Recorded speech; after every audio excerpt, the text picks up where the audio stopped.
House of the Dragon Season 2, Episode 2 is out, and it's a big one. That's all thanks to Blood and Cheese killing Jahaerys in the last episode, which I'm still emotionally recovering from. I'm TV Guide writer Kat Moon, and I interviewed the stars of House of the Dragon along with showrunner Ryan Condal so that we can break down the major moments of Episode 2. We start with the immediate aftermath of King Jahaerys' death. The small council meets, and King Aegon understandably cannot contain his rage.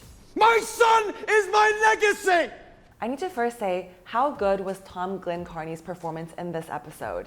I have to admit, he did not stand out too much in the few episodes we saw him in Season 1, but after this episode, I say, give him all the awards. I will not be seen as weak. I was especially impressed by his acting in the small council scene.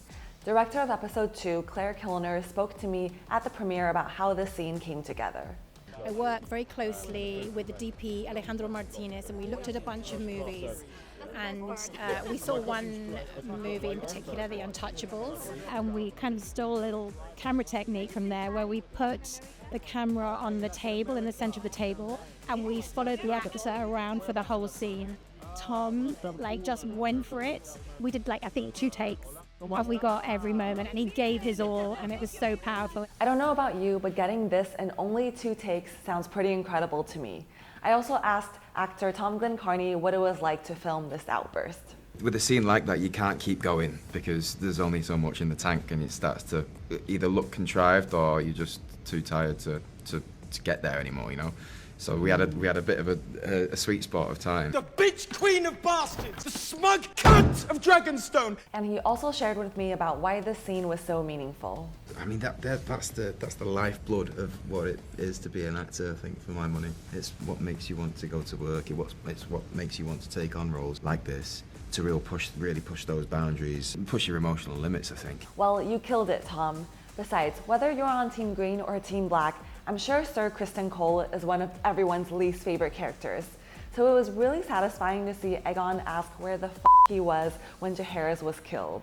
I was abed, Your Grace, having ordered the Night's Watch. Abed! You had one job, Criston. One job. Instead of safeguarding the sanctity of my family. And it's of course in this small council meeting that Otto Hightower proposes his very cold-blooded idea of the funeral procession for Jahaerys' body. Let them look upon the works of this pretender to the throne. Honestly, my jaw dropped when this was being suggested. But again, it's Otto Hightower, so what did I expect? For him to have a heart? No.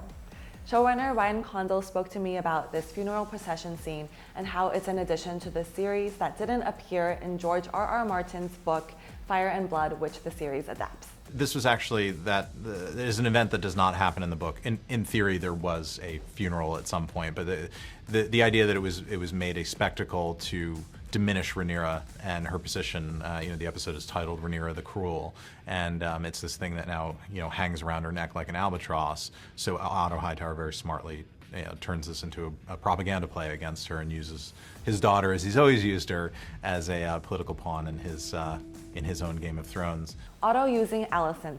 What else is new? This episode can really be summarized by the House of the Dragon women on both sides suffering because of terrible decisions made by the men. On one hand, we have Rhaenyra getting the reputation of Rhaenyra the Cruel across the realm because of Daemon's impulsive decision. I cannot be responsible Cannot for a be mistake. responsible.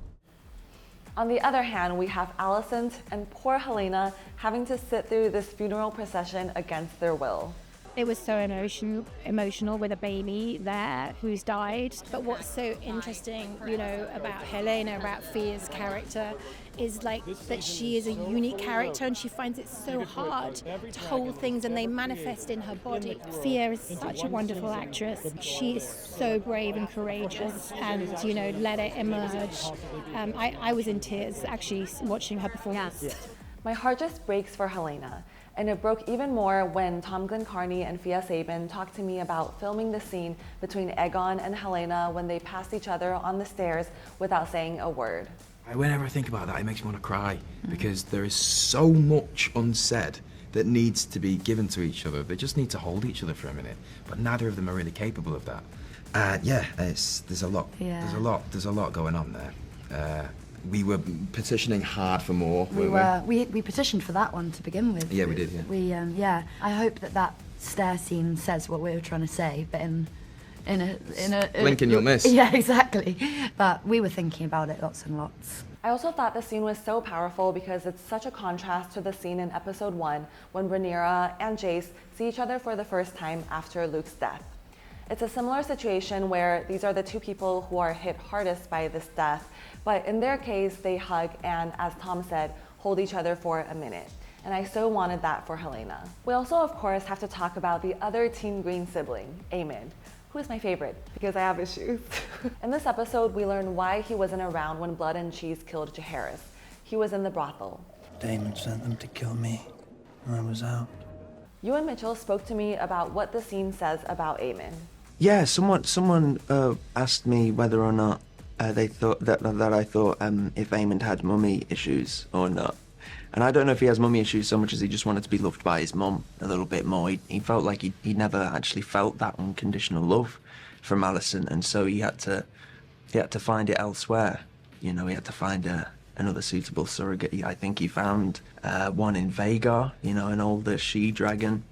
Yeah, I mean, I think he also found it in the Madame as well. You know, someone who he feels that connection to that he craves. Fascinating. It seems like while Aegon has more daddy issues because he never really felt loved by Viserys, Aemond, meanwhile, has been craving that connection from his mom. I also asked Ewan a question that was important to me personally. What would he say to Aemond's female fans who want to fix him? To fix Aemond, he's a broken boy. He needs fixing. Well, redemption arc or not, I definitely hope we see a lot more of Aemond this season. Overall, I thought episode 2 was a pivotal one because even if you're loyally Team Black, there's no way you're not at least feeling a little for Team Green after Jahaerys' death. Ryan Condal talked to me about this and particularly the funeral procession scene. To me, that is probably the first time since Rhaenyra's throne/crown is stolen from her in episode 9 of the first season that you feel true loss and empathy for the Green side. I mean, even for Aegon. My son is heir to the Iron Throne! Tom's performance in that episode is, I mean, his whole performance across the season is epic, but it makes you care so much about this father who's lost his child and the loss that he's going through. And certainly, you know, in Alicent and Helena's story and Phia and Olivia's performance there as well. To me, at the end of that funeral, it's hard not to say, well, I don't know which side of this I'm on. I just hope that I hope they stop doing these horrible things to one another. But as we know, they can't help themselves. They really can't. This season has been framed around the phrase, all must choose. And while I initially said I was Team Green jokingly because I'm an Aemond stan, this episode really made me think, am I Team Green for real? Where do you stand? Did this episode shift your loyalties to either side? Comment below and don't forget to like and subscribe.